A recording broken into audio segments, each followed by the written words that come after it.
сообраќајните несреќи во и надвор од населените места. Ова е тема за која разговарам со сообраќајниот инженер Роберто Рогожарски. Господине Рогожарски, што вели статистиката, како стоиме во источниот регион кога во прашање се сообраќајните несреќи?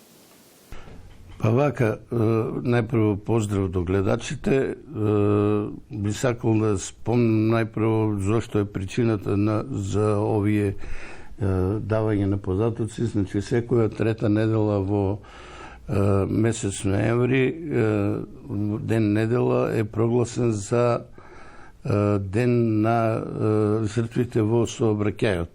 Од тие причини, една мала анализа на тоа што се случува кај нас, така да во овој период од ноември минатата година до ноември оваа година имаме 3 сообраќајни незгоди со 4 жртви, со тешки телесни повреди имаме 38 сообраќајни незгоди со 42 повредени со тешки телесни повреди и има 68 сообраќајни незгоди со 129 полесни повреди.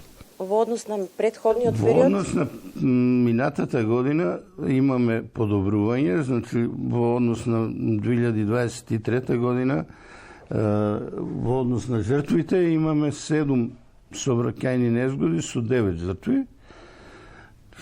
Тоа не е мала бројка и сметам дека овој период некако во однос на градот Штип, на околината е во подобрна состојба.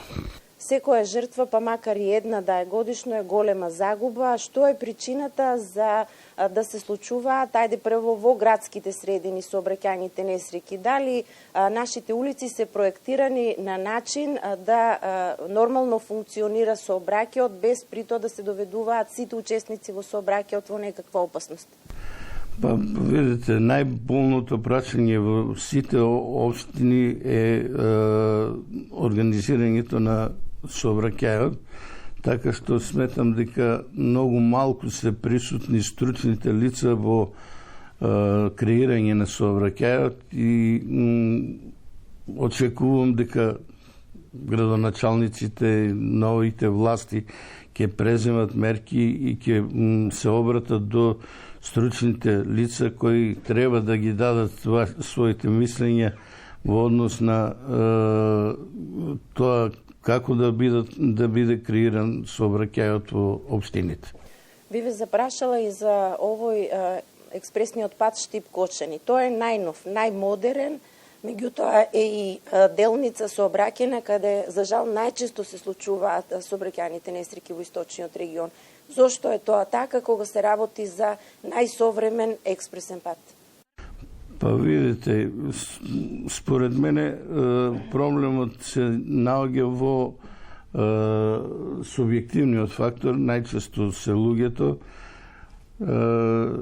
Знаете дека и овие жртви кои се направени се претежно млади лица кои веројатно адреналинот им е обсесија, така што сметам дека треба да се работи на овој проблем на едукација на луѓето, како на младите, така и на старите.